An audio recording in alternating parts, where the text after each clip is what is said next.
ako sa Crave. Puro Crave coffee. Ayan. Nag-coffee na ako kanina. Siguro early in the morning.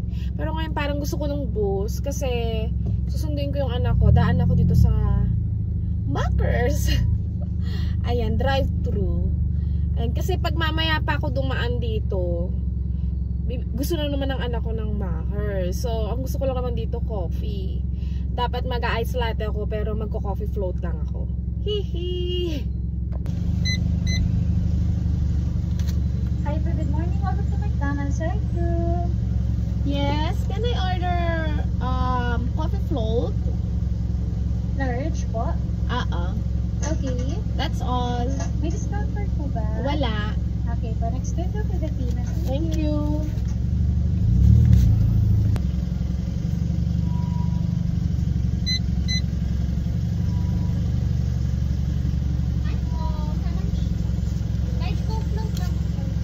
Coffee float.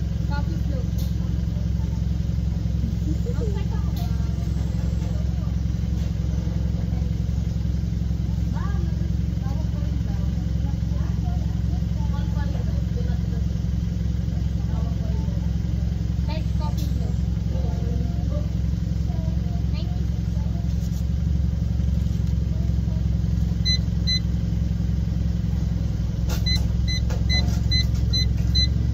Guys, dito pala traffic kesa dun sa drive ko dun.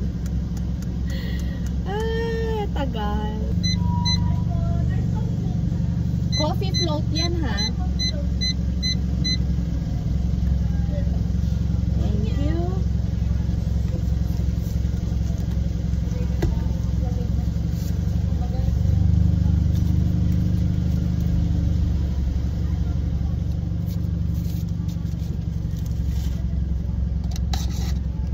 Tagal din niya mag-turn.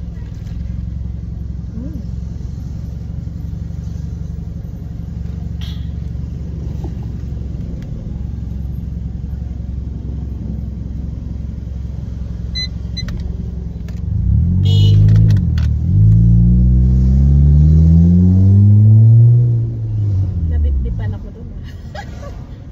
Sorry.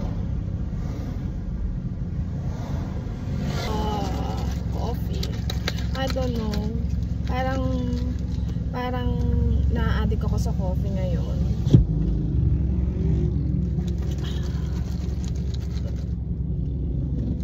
Kaya guys, nakakataba.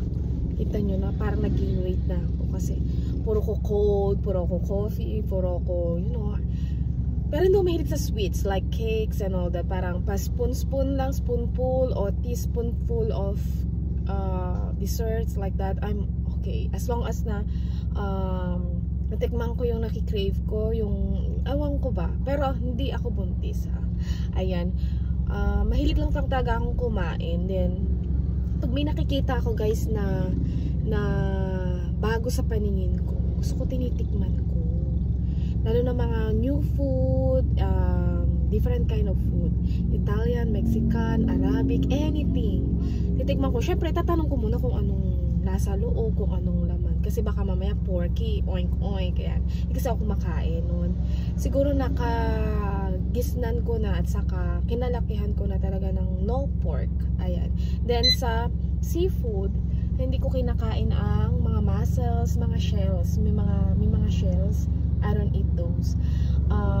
I don't know, pero in my religion, hindi talaga kami kumakain ng mga seashells.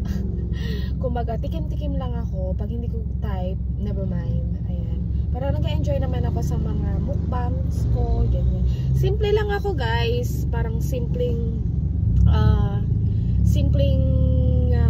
tao. Hindi ako ma-accessories, hindi ako materialistic. Ayan. Mahalaga sa akin, food. Oo. Sinasabi ko din niya sa husband ko na pag may food, masaya na ako. Kapag may, alam mo na, yun. Pero hindi ako mahilig sa mga alahas, bags, sa clothes, hindi ako maarte. As long as na susuot ko siya, decente, okay na sa akin yun. Hindi ako mahilig sa mga branded kasi pakiramdam ko okay lang naman kung magkaroon ka ng branded, pero pakiramdam ko kasi naluluma din siya. Then pag naluma na, itatapon mo na, or parang naano ko gamitin kapag ka sobrang mahal ng isang bagay, like bags na kukos sa'yo ng how much, mga around 70, 60, yung mga branded na malalaking price, parang naano ko gamitin. Unlike sa mga nabibili mo na halimbawa tig 500, 300, okay lang sa akin. Ayan, kasi sa akin ang lahat ng bagay napapalitan naman yan.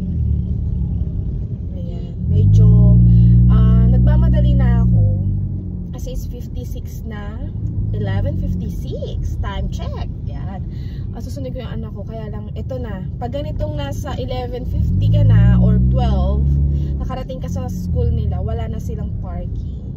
Yan, so magdo-double parking ako. Di bahala na sila kung sinong ayan. Dito ako man nagbubus sa site na to. Ayan. Naririnig nyo naman ang turbo. Ayan na siya. Ayan. Then pinatay ko yung music, medyo maingay. Come on, motorlight. Ayaw mo bilisan ako na lang.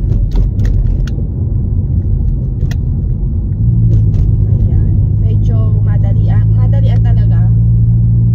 Minsan natatakot din ako, pero pag nakikita ko sa malayo, wala naman akong kasunod na sasakyan, nag-overtaking talaga ako, guys. Pero kapag pakaramdam ko na medyo alinlangan, nag-aantay naman ako. Kaya lang pag ganitong madalian talaga ako, nagbibip-bip na ako sa kasama ko, sa kasunod ko or nasa unahan ko. Tulad nito, nagtuturn siya ang tagal-tagal. Oh my God. Yun lang, guys. Ay naman, guys, thank you po sa nanonood ng mga videos ko. Ayan, salamat. Ayan, have a great day.